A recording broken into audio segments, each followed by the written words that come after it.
I'm talking about animal feed and seeds, and a national government-aided agricultural mechanization plan and irrigation program to enhance agricultural output. We've also tasked the economic team to prepare legislative and administrative interventions to provide for a mechanism for guaranteed minimum returns for our farmers in coffee, tea, sugarcane, maize, coconut milk, cotton, wheat, rice, and cashew nut, among other industries. We have also tasked our economic team to also work on a rapid program on how we will deal with stalled projects, ongoing projects, and also to develop a metrics for new projects in various parts of our country. We have also asked and tasked our economic team to work out a framework for equitable resource allocation on a win-win arrangement that will ensure that we capture the allocation of resources based on population, amongst other considerations, and address the current situation.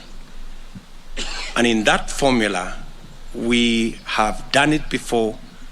It will be a win-win formula where no county will lose its budgetary allocation, because we believe that nobody should lose for another to gain. We can always structure a win-win arrangement.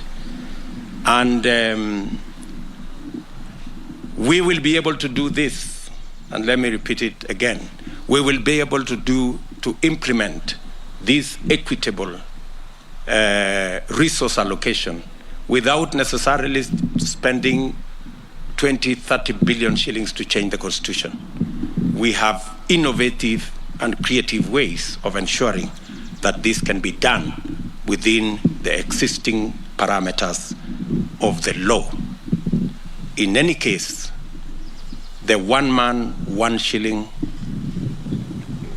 proposal was actually a hustler nation proposal, and it is going to be dovetailed in our bottom-up economic program that will ensure that we build our economy starting with a majority who are disadvantaged. We have also agreed on the restructuring of our tax system, and we expect our economic team to come up with proposals for interrogation by our executive teams so that we can work on administrative and legislative measures to achieve 2 fundamental objectives: accelerate effective, efficient, and taxpayer-friendly collection of taxes to at least double our revenue collection while eliminating tax waivers for politically correct enterprises. We are very clear that the same way between 2002 and 2012, we were able to increase our tax revenues 5-fold. It is possible for us, working smart in a friendly environment, we can double our taxes and ensure that we have the resources to retire our debt and to fund our development. The team will also provide a detailed framework on the current status of transport operations, including the SGR, and recommend measures that will reinstate economic activity in the port of Mombasa, Lamu, and auxiliary facilities for the purposes of economic revival of the coast region that has been hurt substantially by the interventions that were carried out without public participation of the people that are now affected by these operations. This team will also work on the National Land Compensation Fund to facilitate the acquisition of land from absentee landlords and other underutilized but available lands to facilitate the settlement of landless Kenyans in the coast and other parts of our country where the problem persists.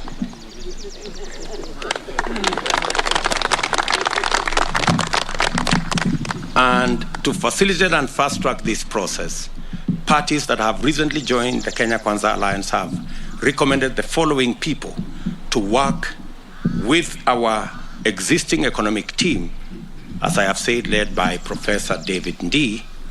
The Democratic Party have suggested the name of Justus Kariuki, who will join that team. The Service Party, under my brother Mwangi Kunjuri, has suggested Judy Muhia to join that team. Maendeleo Chapter Party have suggested Morris Mudhama to join that team. Tujibebe wa Kenya Party has suggested Ruth Muthoni Mwadhi to join that team. And Pamoja African Alliance have suggested Edward Mwashinga to join the team. And Chama Chakazi have suggested Dr. Joyce Nyamwea to join our economic team. I am very proud that these men and women will bring a lot of value to our already existing economic team as we centralize the place of the economy in our approach to this election and to the transformation of our nation. We also spent many hours discussing how we are going to win this election in round one. We have agreed on the coordination of the Kenya campaign activities around the country, and we've also agreed on modalities of how our candidate will engage in campaign for our candidates without necessarily being bogged down with unhealthy competition. As Kenya Kwanza, we are a coalition of Democrats, we are a coalition of the willing, and we are a coalition of the free. All parties will be allowed to field their candidates. We will, however, as Kenya Kwanza, empower our candidates in every ward, in every constituency, and in every county with scientific information on the performance of each and every candidate. And we will also provide a framework to encourage local agreements amongst the different parties in different electoral areas to negotiate and agree on the best approach to our alliance winning a majority of seats in every level. We will also provide a template on how our candidates will coordinate in every county and in every constituency. And towards this end, we have agreed on the following to provide leadership of our teams in the various regions.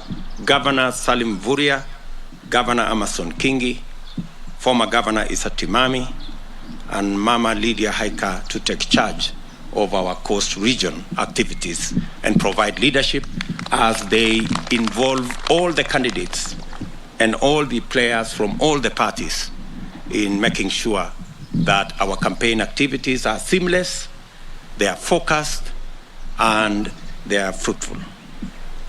We have also agreed that Senator Johnston Muthama, Governor Alfred Mutua, Penina Malonza, Adelina Mwau, and Jonathan Mweke will take charge of our southeastern region activities again to consolidate our position and to provide overall leadership and ensure that our candidates work with synergy. We've also agreed that our Speaker, Justin Muturi, Mithika Linturi, Beatrice Nkatha, will also involve other leaders in the Mount Kenya East region in providing the necessary leadership in that region.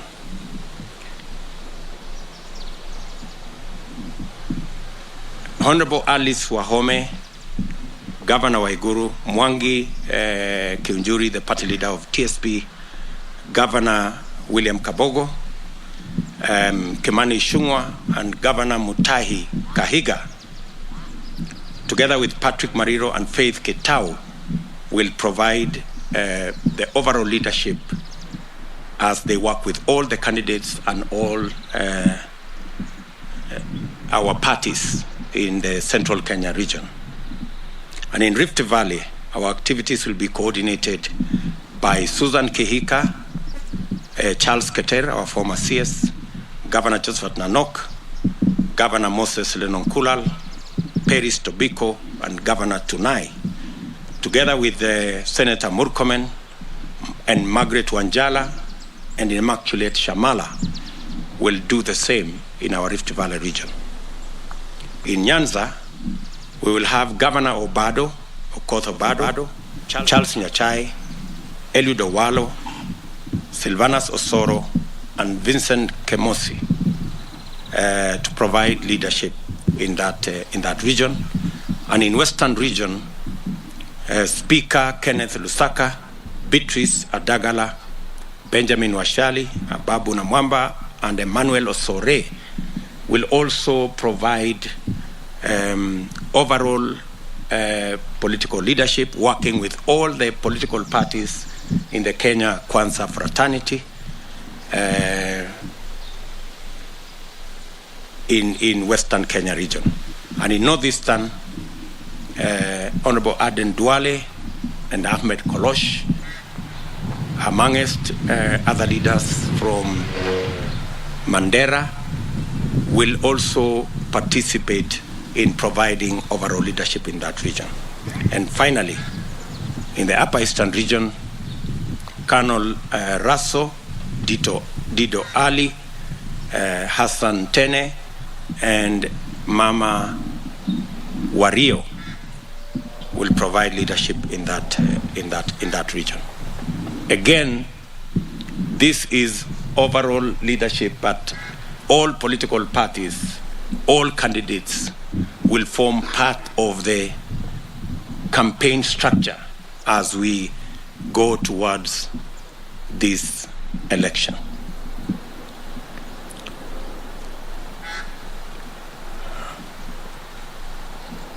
And finally, we had a candid, extensive, robust discussion on the subject of my running mate, who will be the running mate of the Kenya Kwanzaa coalition. You are aware that this process is underway, and there is a requirement by the IEBC that names of running mates be submitted by Monday. Many highly qualified Kenyans were considered in this engagement, and after lengthy, exhaustive consultations and deliberations, and having reflected on the task ahead for the Kenya Kwanzaa family, that engagement was not only a UDA engagement, it was also a Kenya Kwanzaa engagement. That is why all the political leaders from our coalition are here. I want to thank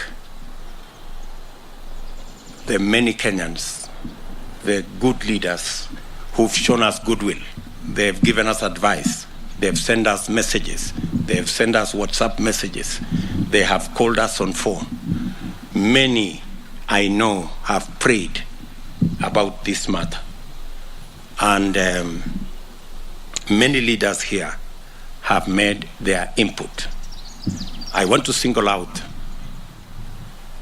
the great men and women who were considered in the exercise that has gone on around the running mate issue. And I want to single out very knowledgeable, astute Samson Ndindi Nyoro, who is right here, who the people of Kenya have a lot of liking for because he is forthright, he is intelligent, and he is passionate about the leadership of our country. I want to tell my young brother Ndindi Nyoro, you have a future ahead of you, and we will work with you. I also want to thank my dear sister, Alice Muthoni Wahome,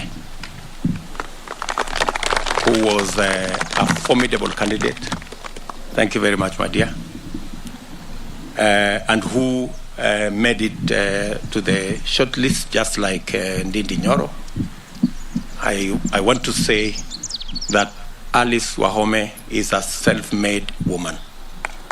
She has built her stature. She's a 2-term member of parliament. She has a track record in the NGO fraternity. And I want to say that she's among the formidable women leaders we have in Kenya Kwanza. Again, she made it to the shortlist. Congratulations, madam. The future is wide open. I also want to single out my good brother, the Speaker of the National Assembly, Justin Bidan Muturi, who many Kenyans pushed his candidature to the table because of his experience, his stature, and the fact that he has ably guided our National Assembly for now 10 years. And he brings a lot of valuable support, experience, and insights into our team. Again, my brother Justin Muturi, asante sana. Let me also appreciate my sister, the one and only, Mombi Waiguru, Anna, who missed it by a whisker, I must say. And she came with exceptional credentials as a woman leader, with a track record and with experience in the economic sphere. The current governor of Kirinyaga, who also made it to the shortlist. Again, Governor Anne Waiguru, I want to tell you from where I sit, the future belongs to you. It's wide open. Of course, I won't, before I come to our candidate, I want to very sincerely thank my lawyer, my friend, Professor Abraham Kithure Kindiki,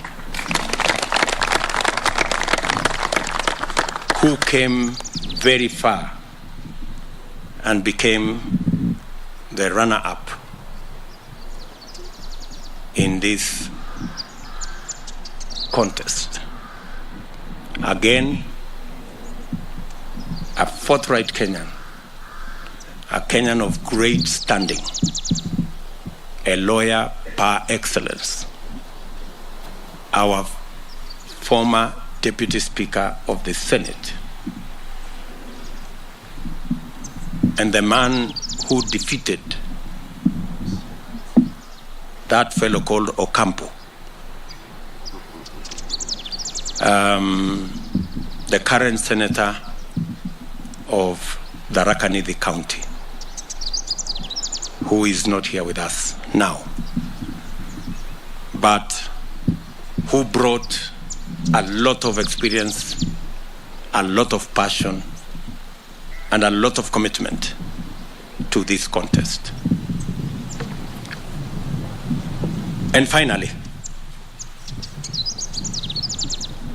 in the end, the consensus pointed out to an individual who scored excellent points on every evaluative parameter, an astute debater with prodigious persuasive ability, a fantastic grassroots mobilizer, a disciplined and tireless political operative, a successful elected politician and business person, a principled politician of tremendous resilience and resolve, a fearless fighter for the right cause, and an indefatigable champion of the betrayed, persecuted, downtrodden, the despised, and the ignored. A living example of a true hustler who rose from the hardships of the aftermath of our freedom struggle to the pinnacle of professional, business, and political success. We are nominating a running mate, and I have every intention on my first day in office to sign an executive order in accordance with Article 21E of the Kenyan Constitution. Article 21E of the Kenya Kwanza Coalition Agreement that will provide this Kenyan an expanded role, together with what the Constitution gives the Deputy President of the Republic of Kenya. And having myself occupied that office for the last close to 10 years, I believe that that office can serve the people of Kenya better. We can get more output from the office of the Deputy President if it is not cannibalized or vandalized. And I have every intention on my first day in office to sign an executive order that will give clear responsibilities to the Deputy President. The Deputy President under the Kenya Kwanza arrangement will chair cabinet committees. The Deputy President will oversee the implementation of cabinet decisions. The Deputy President will coordinate intergovernmental relations between the national government and the county government, a function I currently undertake. But I will formalize it in the executive order. Coordinate the learning, our Deputy President will coordinate the learning and supervising, the planning, and the supervision of the implementation of development projects funded by development partners and programs under that arrangement.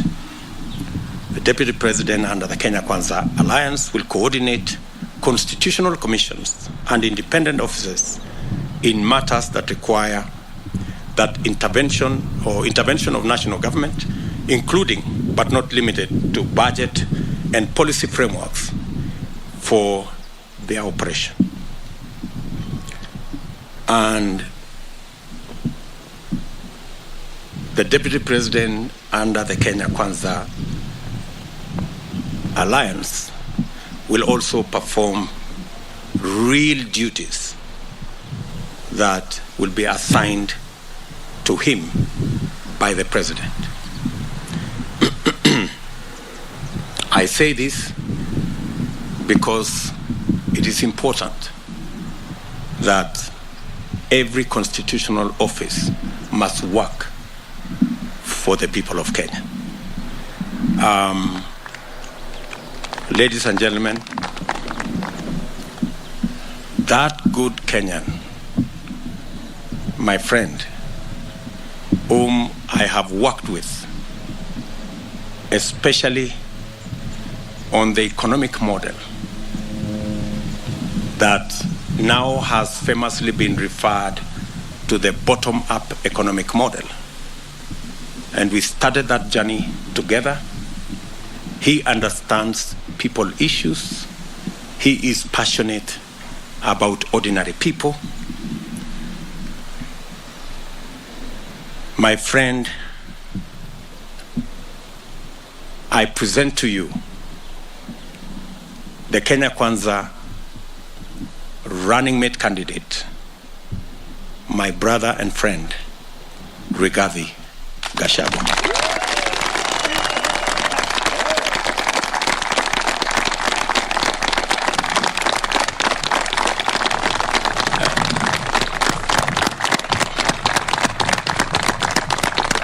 Thank you very much. Thank you very much. And straight up,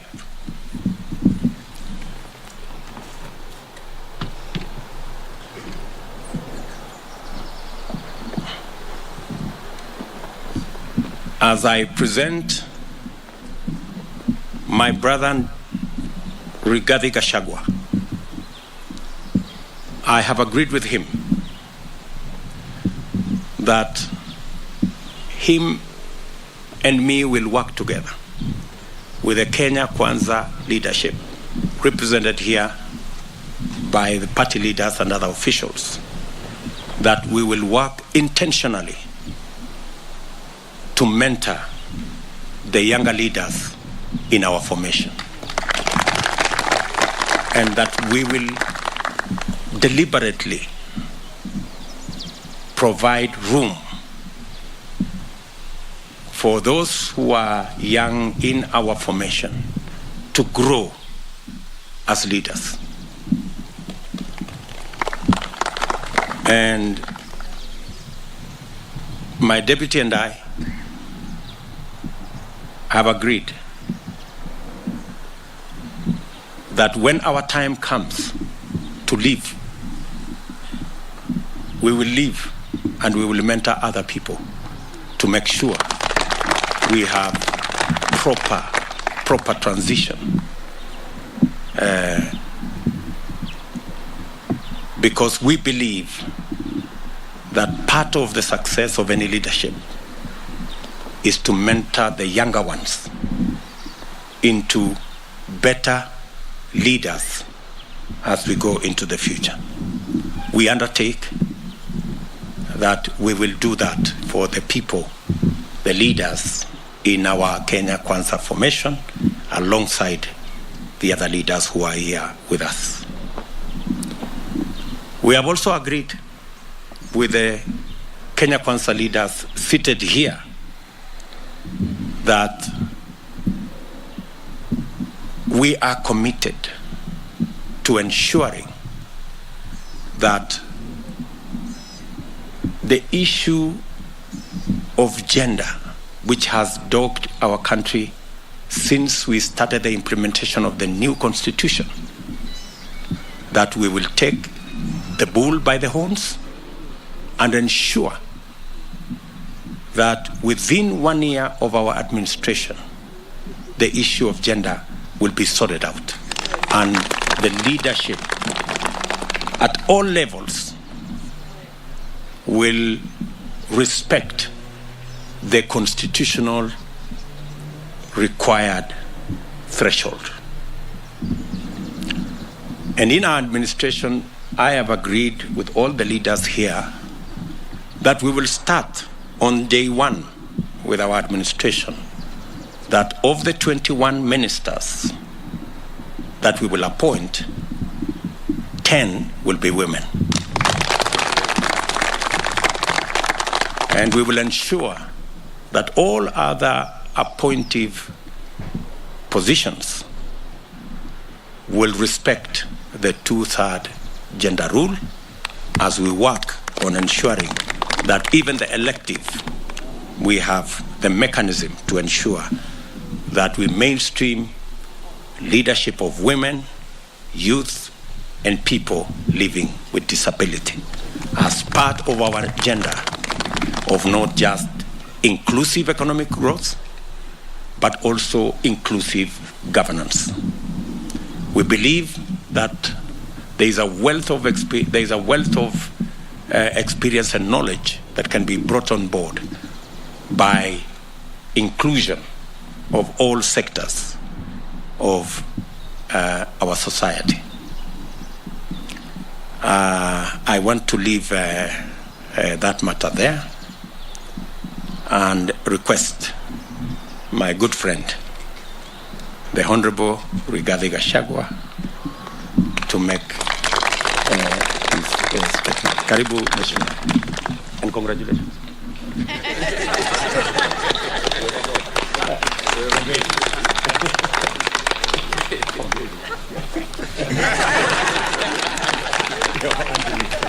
Thank you very much.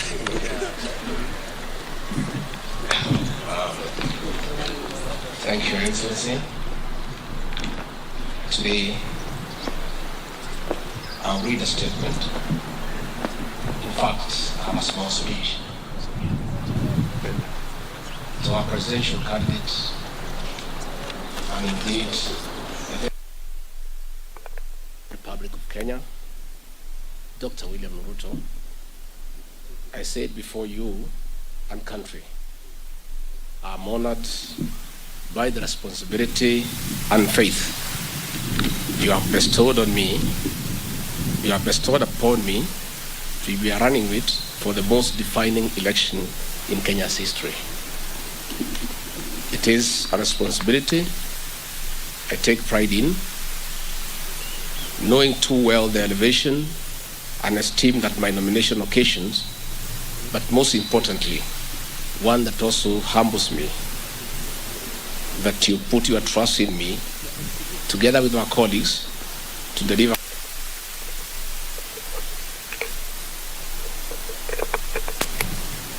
party leaders present, governors, members of parliament, ladies and gentlemen. This is one of the greatest days of my life. And with humility, I'd like to thank Almighty God for the gift of life, good health, and the favor He has shown me. Many of us in this alliance know that without God, we would not be where we are today. We have seen challenges turn into opportunities before us, hurdles we did not think we could surmount at the time have disappeared behind us, and I do not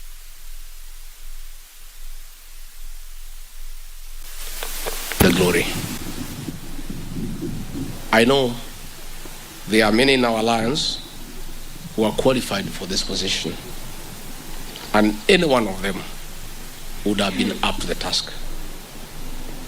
Your Excellency, our Deputy President, the trust and confidence you have shown in me is a privilege, and I'll do my very best to live up to those expectations. Thank you, Your Excellency. I will not let you down. I will not let the Hustler Nation down. I will not let the people of Kenya down. In this journey, one needs a mentor like the one you have been to us.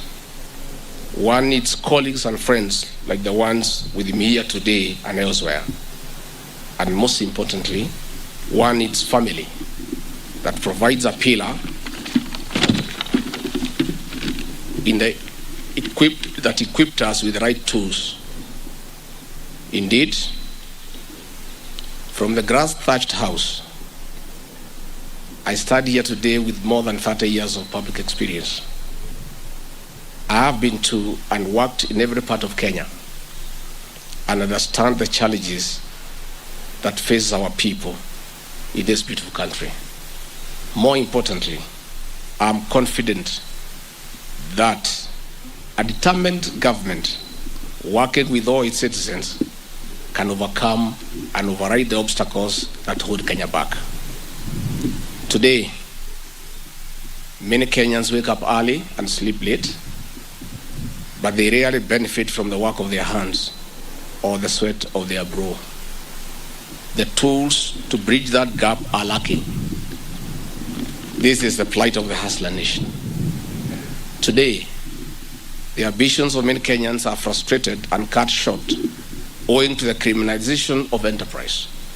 We must free the work environment and enterprises, big or small, from harassment, seizure of goods, and prohibitive fees. I cannot wait to work with you, Your Excellency, on the guaranteed minimum return for our farmers. Tea, milk, coffee, miraa, rice, maize, cotton, cashew nuts, among other horticultural produces. Others must now become the chicken that lay the golden eggs. Your Excellency, under your leadership, I believe we can take this country to the next level. Your story has been an inspiration to hustlers and all of us all over Kenya, and I'm no exception.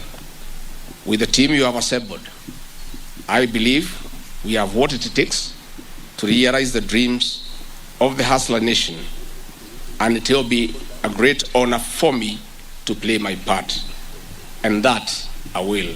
God bless Kenya. Congratulations, my friend. Okay, Susanna. Thank you very much, Rigathi Gachagua.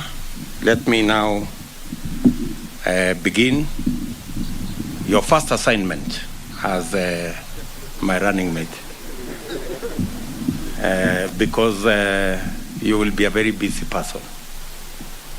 Your first assignment, my good friend, that we have agreed with the leaders here, is that you and my good brother Moses Kuria, who is an economist by excellence, this good man, will now offer the political leadership to our economic team. I am looking forward to you and the economic team delivering on the agenda that the robust agenda that we have assigned to the economic team. I am looking forward to you providing, because you have walked with me on this journey. You know what we need to do. You have the understanding and the knowledge on what we need to do about access to credit for ordinary citizens. You know what we need to do about universal health coverage. We expect you and the economic team now to provide for us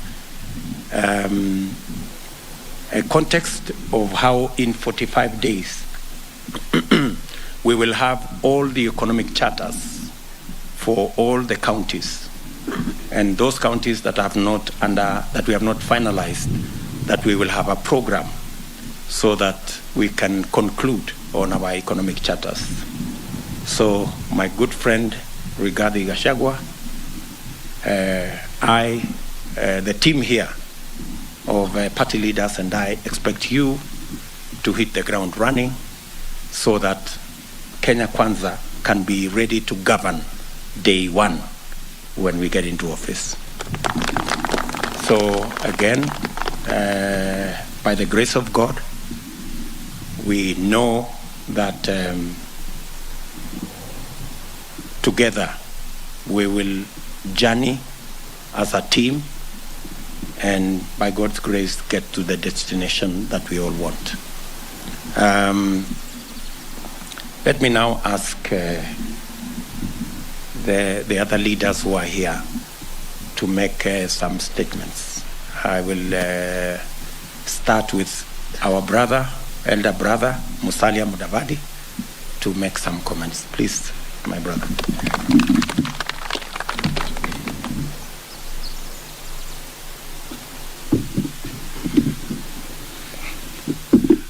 Thank you, Your Excellency, Mr. Deputy President, William Samoei Ruto, and our presidential candidate for the Kenya Kwanza Alliance. At the very outset, let me take this opportunity to congratulate Rigathi Gachagua, who will now deputize William Samoei Ruto in our quest to take over the leadership of this country on the 9th of August 2022. Ladies and gentlemen, this is indeed a momentous day, and indeed yesterday millions of Kenyans were held on tenterhooks. Their nerves were racking, but now we have reached that point where collectively we own a decision, we own a process, and we shall now rally behind the Kenya Kwanza presidential candidate and the entire alliance with Rigathi Gachagua as the running mate. I just want to emphasize that there's an African proverb, and I'm sure some of you have it in your various dialects, which says that one must be very careful so that the pot of water does not break at the doorstep. We have come a long way as a people. William Samoei Ruto and his team have come a long way. Many Kenyans in the Kenya Kwanza Alliance have come a long way. And what is being unveiled here is a culmination of a process of consultations, of deliberations, so that the pot does not break at the doorstep. I think there are so many people, especially on the opposite side, who are praying that we can make a mistake, who are praying that we can have some serious division in the process of reaching where we have reached. But I thank God, and we thank all the people who participated, that your patient resilience has paid off. And if they were waiting for that pot to break, I'm sorry, it has not happened. We intend to move ahead. We intend to win. In any case, we have no option. We have to win. We have to stand for the people of Kenya. And as Rigathi has said, and as the Deputy President has said, there are very serious candidates. He has named them here. At a personal level, I want to also acknowledge them for having participated in this process, for having been put forward. And at the end of the day, we are one team. We shall win. Because what is bigger is that the people of Kenya must be freed from the economic hardships. The cost of living is painful. Only last night, the cost of fuel went up again by 5 shillings and 50 cents a liter. The spiral effect, the multiplier effect of this is extremely painful to a lot of Kenyans. We must deal with the public debt. We must deal with corruption. We are seeing very clearly that some of our international partners, the IMF, the Global Fund, are raising concerns, legitimate concerns, that resources that were allocated to this country to ensure that our people are healthy have been misappropriated, and audits that were promised to be done and culprits be brought to book are still walking large as if nothing has happened. So clearly, as Kenyans, we have a critical task ahead of us. We must pull together. We want the IBC to do its job, and we want Kenyans to also do their job. This is not a moment to say that we are leaving it purely to the leadership. We are in it together as a people, and our opportunity to turn things around, to change things for the better, is on the 9th of August, 2022, with William Samoei Ruto carrying our flag, and we shall all rally behind. God bless Kenya, God bless Kenya Kwanza, and God bless all those individual voters throughout this republic who know what they must do and who will do what they must do. God bless you. Thank you very much, my brother Musalia Mudavadi. Let me now ask our speaker, who was also in this race, Justin Bidan Muturi. Thank you, Your Excellency, the Deputy President, and all leaders here present, members of Parliament, and fellow Kenyans. Today, it's obviously, as has been said by the Honorable Gachagua, a momentous day at which we have seen a successful conclusion of an extremely robust and intense consultation that I believe leaves no bitter grapes in anybody's mouths. Everyone satisfied that they had a chance. I want to confirm that as one of those fronted by both my party and other Kenyans, I am satisfied with the results of that process and congratulate my brother Rigathi Gachagua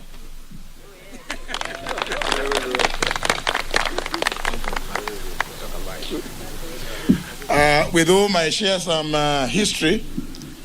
He served as a personal assistant to the current president when we, together with the deputy president, when we were doing some other things, but ended in the opposition.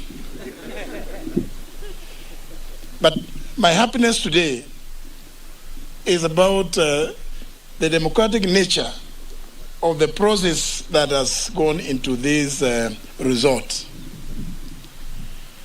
The many hours that many leaders have spent, the messages of encouragement that have come from across the breadth and width of our country have all borne fruit. And I really must thank all those that have participated. And now that that part is over, we must, as we've been told by the Deputy President and our presidential candidate, the Honorable William Ruto, that it's now time for us to roll our sleeves in our various parts and go and ensure that the message of this alliance, the economic revival message, the message of hope that is embodied by this alliance,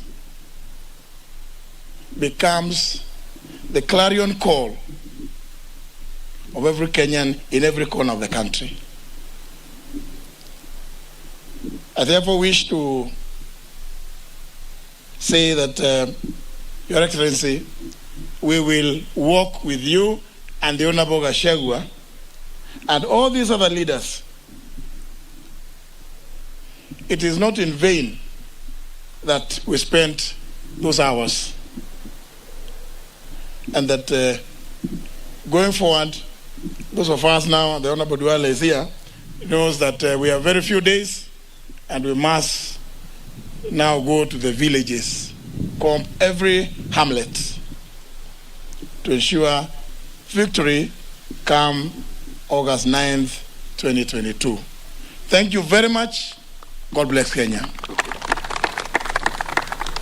Thank you very much. Let me now request the party leader of Ford Kenya, our good brother, Senator Moses Wetangula, to make some remarks. Thank you very much, Your Excellency, Deputy President, and now our merited candidate for the leadership of our country. Let me start by congratulating my good friend and brother, Rigathi Gachagua, for being given the role of running mate and now being our presumptive Deputy President of the Republic of Kenya come 9th August this year. In doing so, I want to urge fellow Kenyans, as people of faith, as people of hope, that now we begin the illustrious journey on our last lap to start the reconstruction of our country's economy, the restoration of our people's aspirations and hope, and above all, the restoration of Kenya's position as a team leader in this region. Among the many things that our government of Kenya Kwanza will pay attention to is the role of Kenya as a beacon of hope and peace and the giant of the East African region, the Horn of Africa, and the Great Lakes region. We are a country that has been punching below our weight in this regard, and I want to urge our leader, our incoming president, and all of us here assembled and Kenyans of goodwill, that our future economic growth will, among other things, depend on how we engage our regional trading partners of Tanzania, Uganda, Rwanda, Burundi, South Sudan, Somalia, DR Congo, Ethiopia, and that many of us who have a historical traction in this regard will put in our role to make sure that it turns into a benefit to our economy. This country has many challenges, but all these challenges will be met by men and women of greater vigor, determination, and focus to ensure that our country and people of our country who have been toiling and moiling in the heat and the cold of our various weather patterns in the country will finally take the benefits of their sweat. From the cane farmer in the west and the coast, the coffee farmer in many parts of the country, the tea farmer, the rice farmer, every farmer in this country is hurting because of the cost of inputs, the inferiority of seeds, and above all, the minimal, if anything, to talk about returns from their sweat. when the president in waiting talks of GMR, guaranteed minimum returns, it automatically puts a smile on the face of every farmer who will now be going into the activities literally in what they call in other jurisdictions contractual farming. And we know it is farming that employs the bulk of our workforce in this country. I want to urge that all of us, from the young hustlers on the streets of every market and town in Kenya, to those in high offices, the clarion call is one, that the pain and suffering Kenyans are going through is not limited to those who are paining. It must touch the hearts of even those who are not in the line of the pain. Because our country, with our huge and ever-growing population, listed by the UNDP as a country with one of the best well-educated human resource, can be able to do a lot better than we do, and this will come from a focused, determined, pro-people administration that will not be focused on grandiose programs and projects, but will be focused on how to lift the ordinary person, the mama mboga in the villages, who every day wakes up with a nightmare on whether their children will have food on the table, whether their children will be in school, and whether the little possessions they have will fall in the hands of the hammer of the auctioneer because of petty borrowing.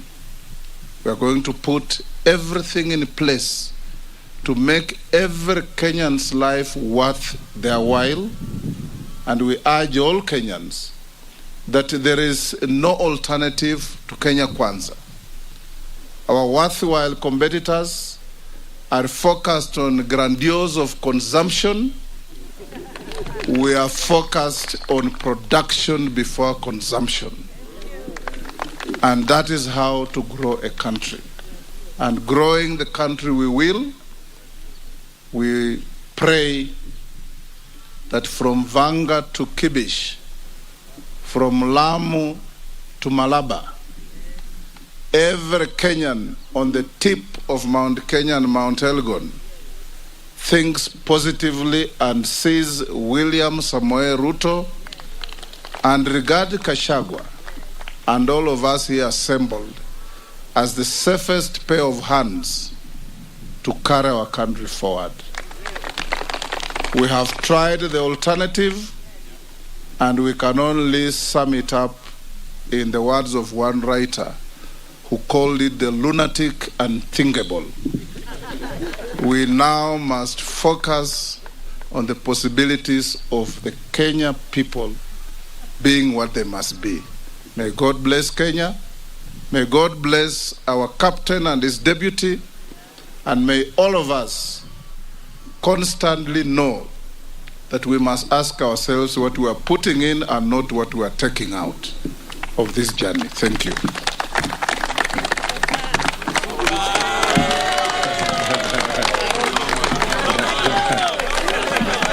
Thank you very much, the Honorable Moses Wetangula, famously known as Papa Waroma. Let me ask our sister Anne Mombe Waiguru, who was also a formidable contestant, to make her remarks. Karibu, Anne. Will be followed by my good brother Alfie Mutua, and then my elder brother William Kabogo. Thank you, Your Excellency. First of all, I'd like to start by thanking the Almighty God for bringing us thus far. It was a very hectic couple of days, and in those days, I'm sure everybody knows it wasn't easy.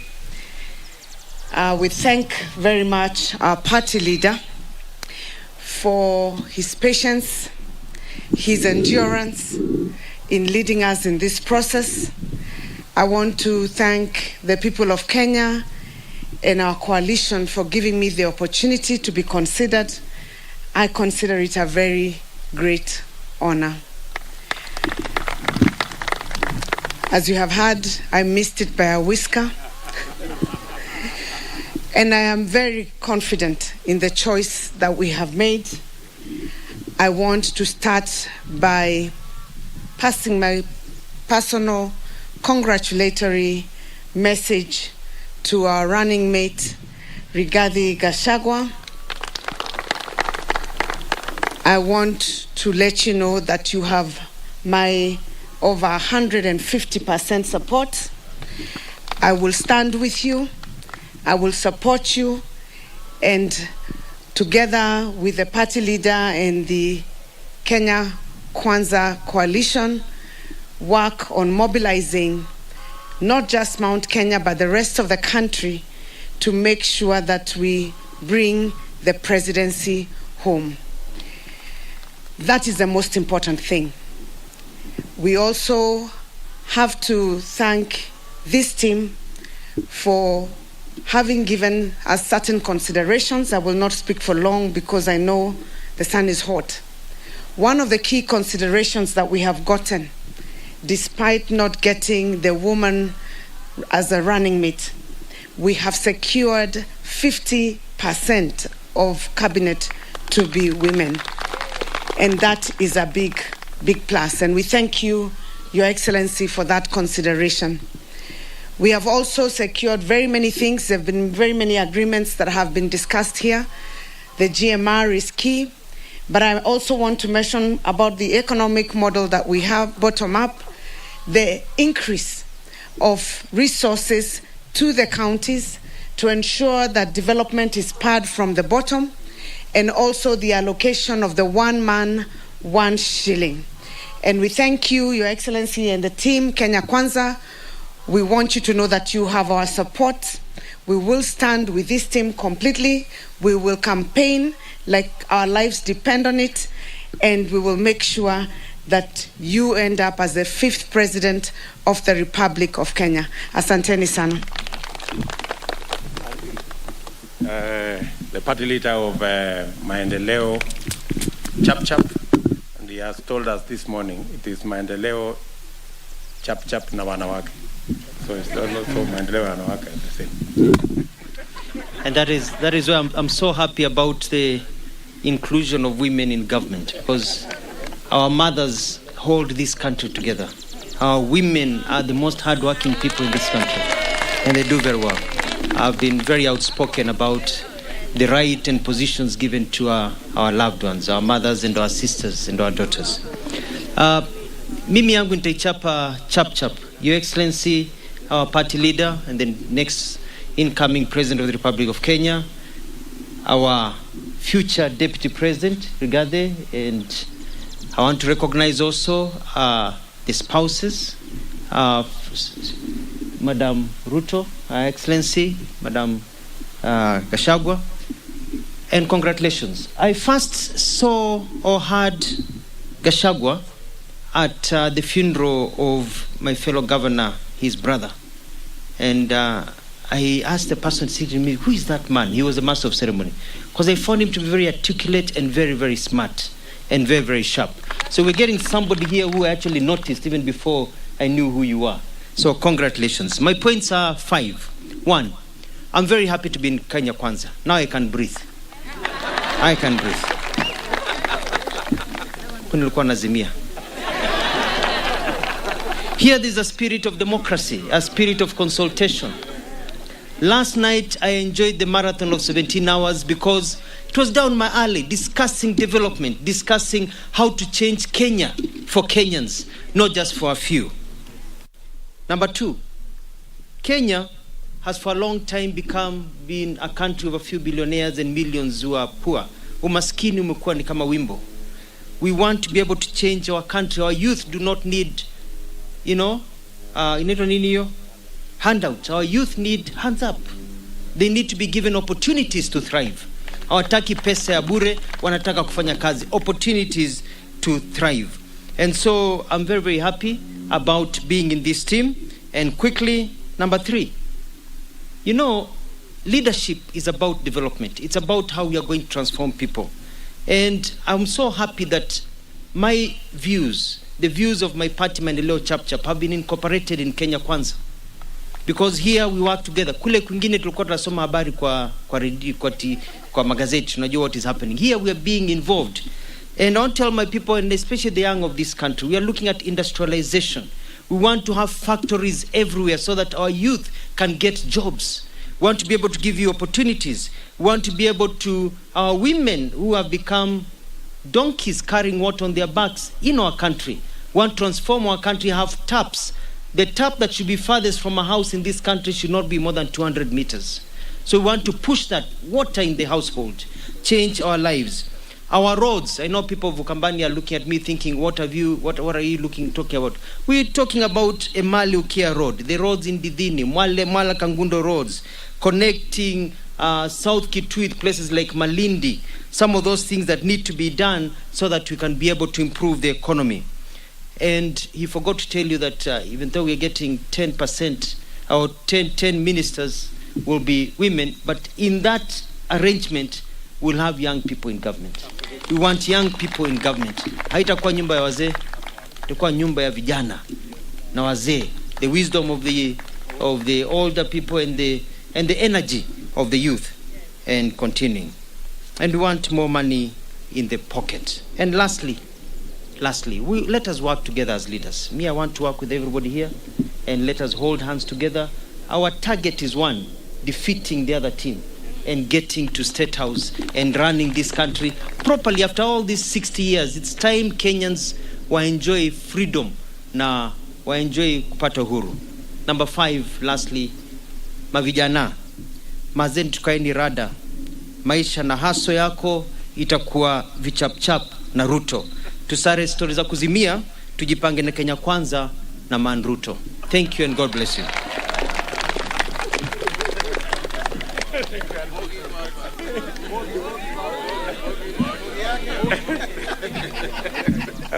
Tumemwambia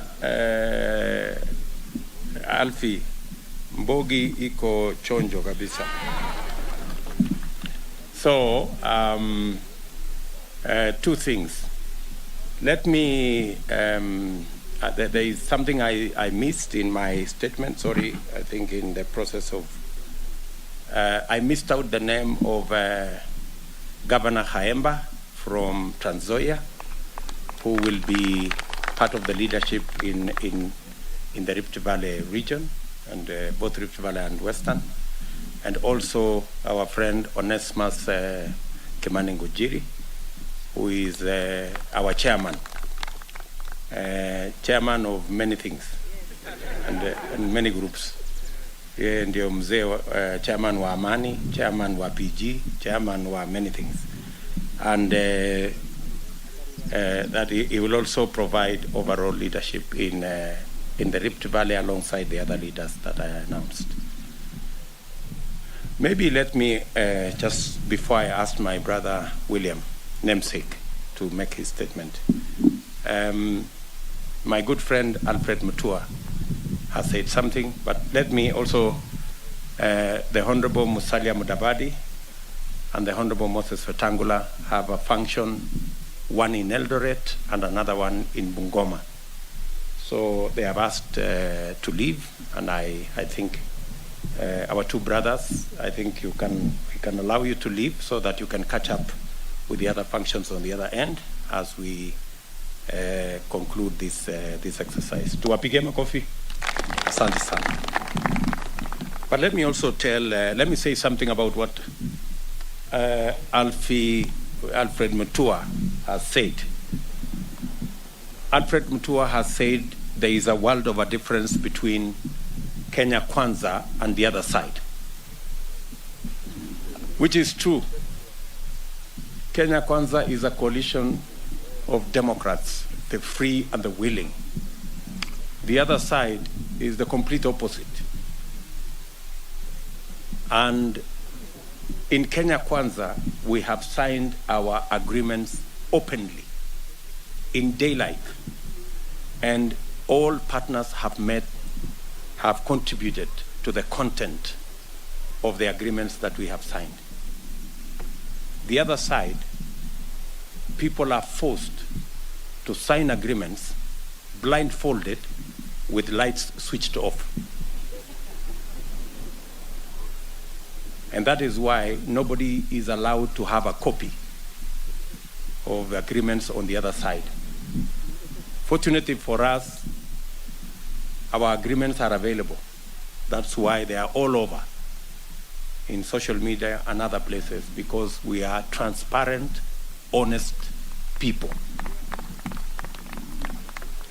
Some of our competitors have tried to use our agreements to try and sanitize the BBI project.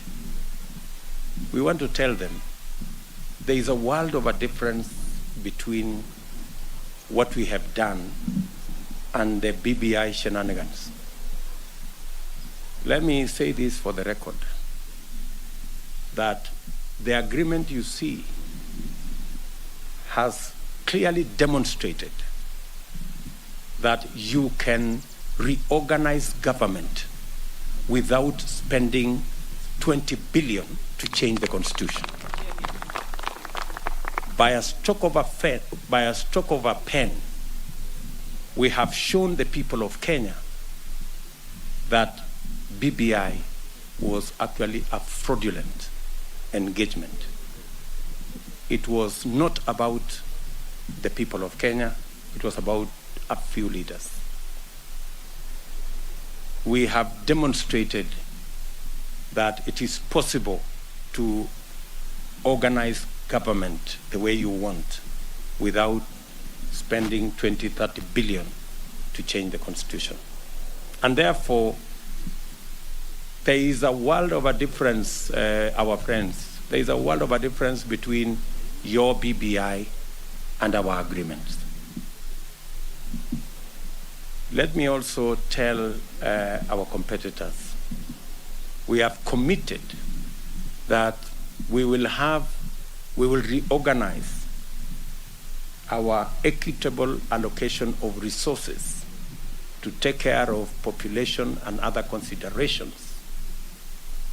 And we will do it again without necessarily spending billions to change the constitution, because we are creative, we are innovative, and we are considerate. The 20-30 billion shillings that we would spend on constitutional amendments to accommodate those things, we will use it to set up the Hustler Fund and be able to get millions of Kenyans languishing today, blacklisted in CRBs. We will be able to give them access to credit that they can afford. So I just wanted to say that for the record now that Alfred Mutua said something about the Kuzimia people. Let me request my brother William Kabogo Gitau to make his remarks.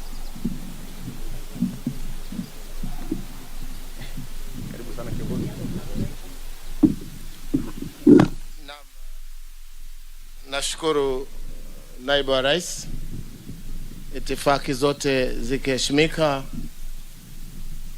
Kwanza nichukue fursa hii nimpe hongera Mheshimiwa Gachagua kwa kuteuliwa kuwa mgombeaji wa kiti ya Naibu wa Rais, akiwepo hapa siku ya leo.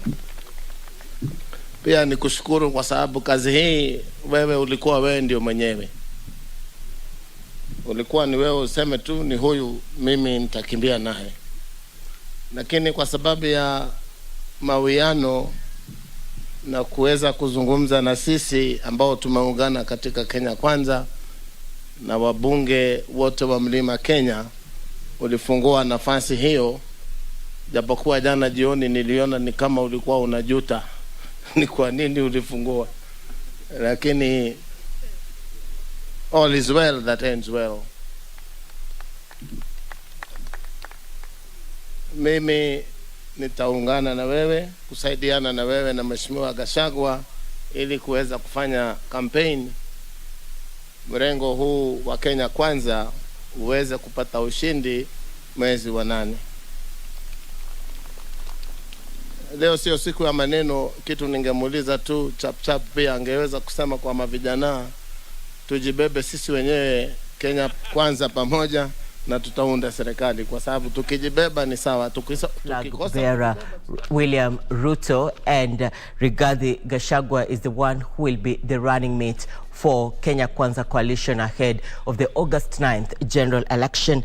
This as Deputy President William Ruto tells of critics of Kenya Kwanza mode of leadership if it gets to power, saying that their arrangement of leadership positions is not in line with the Building Bridges initiative.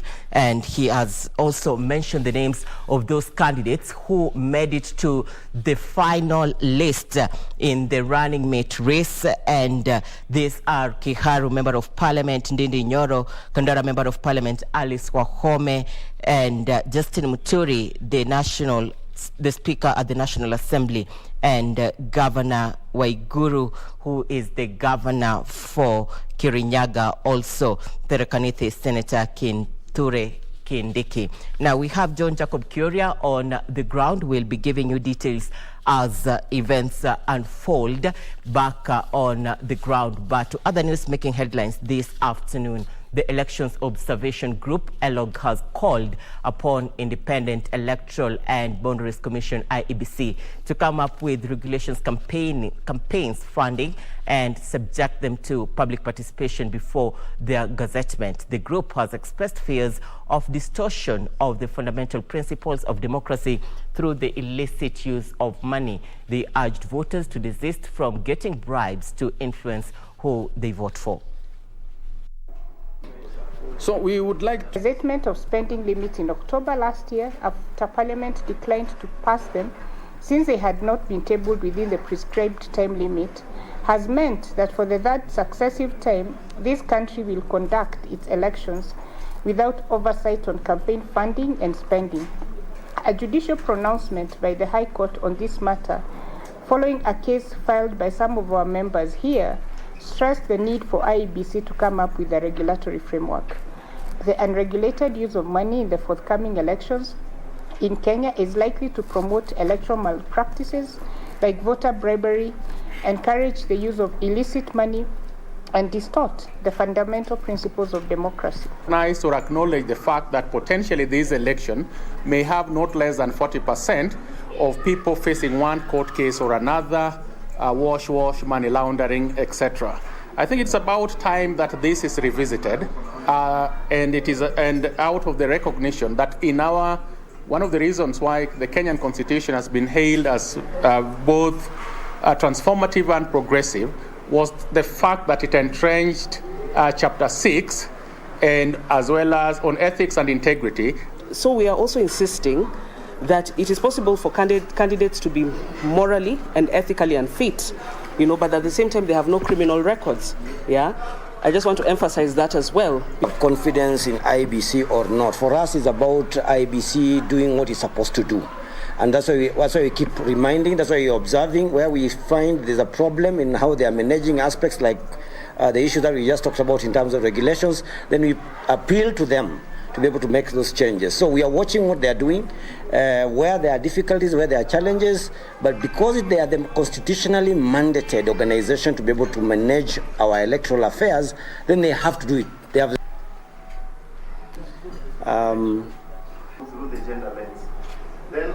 Security Committee led by Narok County Commissioner Isaac Masinde has cancelled 2 parallel meetings that were slated for this Monday at William Ole Ntimama Stadium.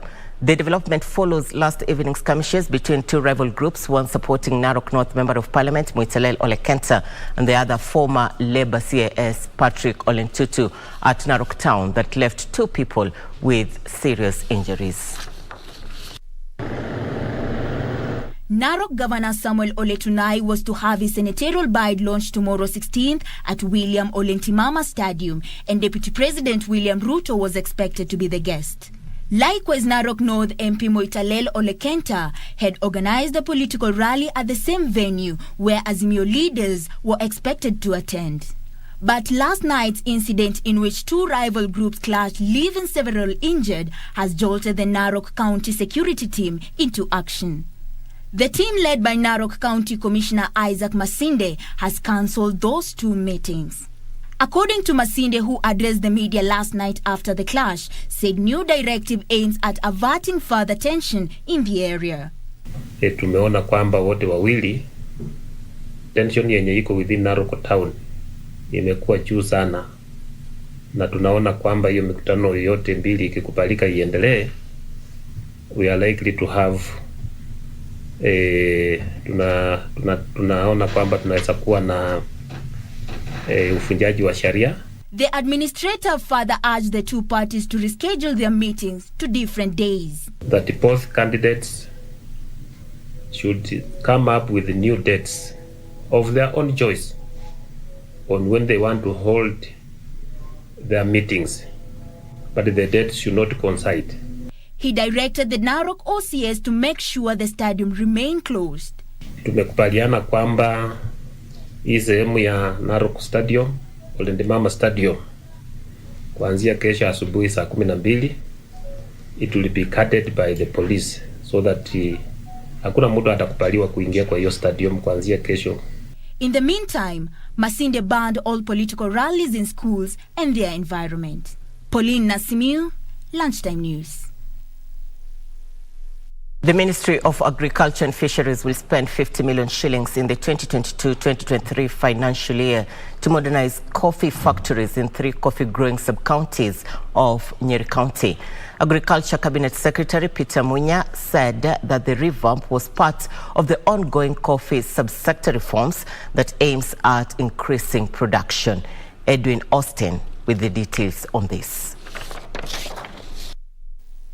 Speaking when he toured Wamagana Fish Processing Plant in Tetu, Nyeri County, Munya said only few factories will benefit from the first phase of the renovations, but the ministry intends to scale up the project to include all coffee factories. Munya revealed that the government had spent 1.4 billion shillings on different agriculture projects within Nyeri County for the last 5 years. Hii National Value Support Program ni ile unapata fertilizer ya gharama ya chini kwa simu, ikitumia ile inaitwa e-voucher. Una access fertilizer, unanunua, agro dealers wako trained, unanunua kwa bei ya chini, serikali inakulipia ile ingine. Nataka ikuwe on visibility. Meanwhile, boda riders in Kajiado County have benefited from sensitization and upskilling training on road safety as well as safety riding gear. The training was sponsored by Inc. Cape Kenya, the National Transport and Safety Authority, and the Private Bikers Association of Kenya. The road safety campaign comes in the wake of a rise in the number of road accidents related to motorcyclists. Our CSR today was pretty much being able to educate the riders, tell them the importance about, how it is that you need to ride, safety gear, and things that are taken for granted as they go about their, daily business with the bikes. Elsewhere, Suna West Member of Parliament Peter Masara has pleaded with his constituents to pardon him for any wrongdoing during his first term. Speaking at his homecoming ceremony where he brought home his ODM nomination certificate, Masara urged the residents to look at the bigger future of Suna West, which he says has triumphed under his watch. If we elect ODM MCAs, it means we have created an opportunity for nomination. It does not mean that other people are not good, but we have never gotten an opportunity like this one to be in the State House of the Republic of Kenya. Finally, a US-based company dealing with dietary supplements and beauty products, Marx International, on Saturday launched its entry into the Kenyan market. The company products focus on helping body cells produce glutathione or support its functions. Now, if you don't have your health, what do you have? Nobody ever thinks about anything if you're sick, right? So it's so important, and especially when we're thinking about the times that we're in.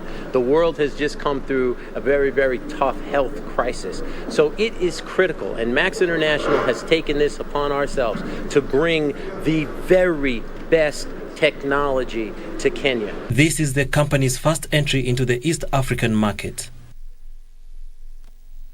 A Catholic nun has constructed a home at Kaonyweni in Kithioko, Machakos County, to care for the needy persons whose relatives cannot be traced. According to Sister Mary Musembi, the founder of Mercy Servants of the Poor Foundation, the facility caters for people who are either abandoned by their loved ones in hospitals or are involved in road accidents, among others. Sister Mary Musembi attended her formation studies in Spain as a close-heart nun and came back to the country after serving as a sister in Spain for 17 years. Every time I visited our country, I was really disturbed to see how people are suffering. Then I came back. I asked for mission from Rome. I came back and started now doing the outreach program. After jetting back, the nun saw the miseries and challenges the homeless persons were going through. It is here that the philanthropic nun mind lingered on how to help them, and Mercy of Servants Poor Foundation was born. With the little I could get from people, the little I could get from well-wishers, then from there, now I struggled and we started this facility. I was inspired by the suffering humanity and the love that us as Christians we should have for others. So far, her facility is housing over 20 persons with mental malfunctions whose relatives could not be traced. The oldest person in the facility is 95 years, while the youngest is 3 years. The challenges that I'm facing, they actually undermine my future vision. I would love to have a big house where we can accommodate even more than 500 people. Redemptor Mutinda, a volunteer clinical officer in the facility who works at Matu Level 4 Hospital, says that most of the people in the facility suffer from cerebral palsy. And those people, those babies, they are prone to things like recurrent pneumonia. So most of the time, those are the things I come to address. Yeah. Saturday afternoon, the home received goodies from well-wishers. Mimi niliokotwa katika tanki. Mimi nilipoingia hapa kwa sita, yeye alilea mimi nikawa mtu yuko na nguvu, nilikuwa mimi siwezi kujihadhari. Millicent Award, the chair of St. Vincent de Paul, equated Sister Musembi's efforts to those of Mother Teresa due to her love for the needy in the society, calling on the well-wishers to come to the aid of the nun in order to help her take care of the very needy cases in the facility.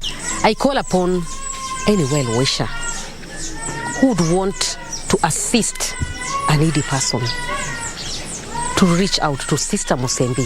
This home does not have any power. I remember the first time we came, they didn't even have solar. We bought the solar, had it installed. Ruth Wamboy for Lunchtime News.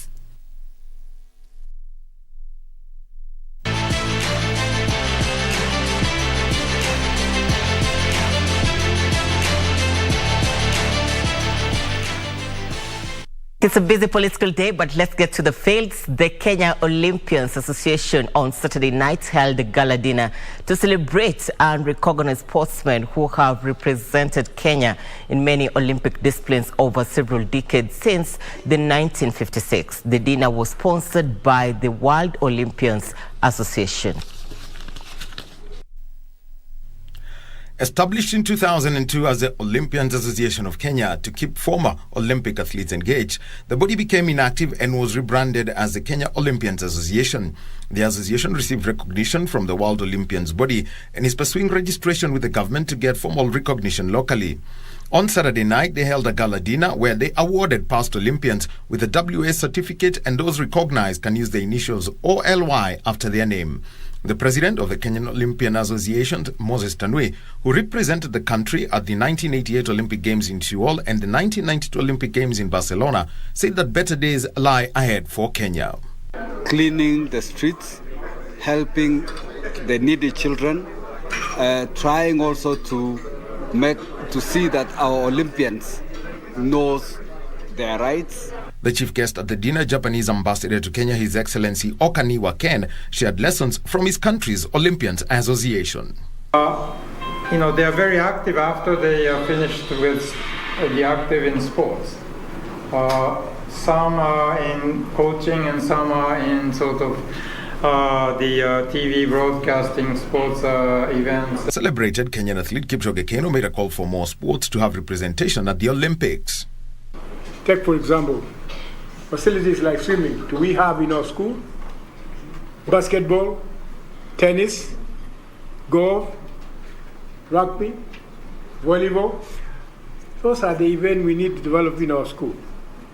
Among athletes recognized at the event were marathon great Catherine Dereva, 5-time world cross-country champion John Goge, pioneering women Olympians Lydia Stevens and Tekla Sang, Professor Mike Boyd, weightlifter Suleiman Juma, and sprinter Ferdinand Omanyala. For lunchtime news, I am Daniel Wahome. Liverpool remain in the hunt for a historic quadruple after winning the FA Cup following another Wembley penalty shootout against Chelsea last night. Liverpool won the FA Cup at Wembley after beating Chelsea last night. Jurgen Klopp's side repeated their Carabao Cup final victory in February, the decisive moment coming when Liverpool goalkeeper Alisson saved Mason Mount's spot kick, leaving Kostas Tsimikas to secure Liverpool's second trophy of the season.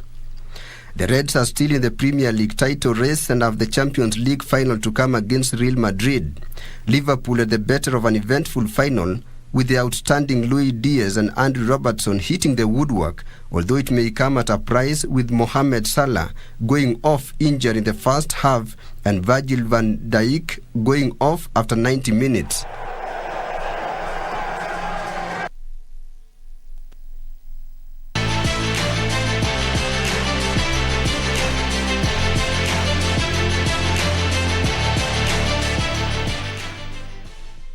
And it's a wrap on Channel 1 lunchtime news. This as Kenya Kwanza has named Rigathi Gachagua as the running mate for the coalition's flag bearer William Ruto in the August 9th general election. At the same time, the Azimio la Umoja has postponed its unveiling of Raila Odinga's running mate to tomorrow, 16th May 2022. This as IEBC sets Monday as the deadline for the parties to name their running mates. My name is Irene Mchuma Udim. On Sign Language Interpretations, we have Caroline Njoroge. On behalf of the entire team, thank you for your time. Be sure to catch up with my colleagues at prime time, 7 and 9 p.m. for more details, making headlines not only locally but also across the borders. Good afternoon.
To get John chapter 11 as your skiza tune, dial star 811 star 965 hash. I am the resurrection and the life. The one who believes in me will live, even though they die. John chapter 11, verse 25. To get John chapter 11, dial star 811 star 965 hash. To get John chapter 11, dial star 811 star 965 hash. Aha! Msikilizaji wa Radio Taifa, karibu tena kwenye kipindi kinajulikana kama Rada ni Yesu. Kila Jumapili kinaletwa kwako na rubani unayempenda anajulikana kama Mr. Rafton Igi. Ungana nami kila Jumapili kuanzia mida ya saa 12 mpaka saa 1 usiku. Kuna muziki noma sampulia hii. Najua nitaona mazuri. Mwambia mpenzi msikilizaji, ni kunanga ni kukaskush. Kila Jumapili ninakuletea miziki za mavijana. Kama wewe ni kijana na unataka injili kamili, utaipata hapa. Tuonane Jumapili hii. Sauti ya Mkenya.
Zidisha kidogo ni kweke ndani.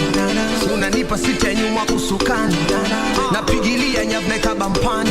Mambe haramu haizalui kwenye kitanda, sindio? Unamsamkwanda ila unachanda, sindio? Minavopiga dekibo unailamba, sindio? Sasa naoneshe ujuzi wako ukiucheza mnanda. Jifanye mtoto mjina kone toys. Atufoso zako nataka kuchill na big boys.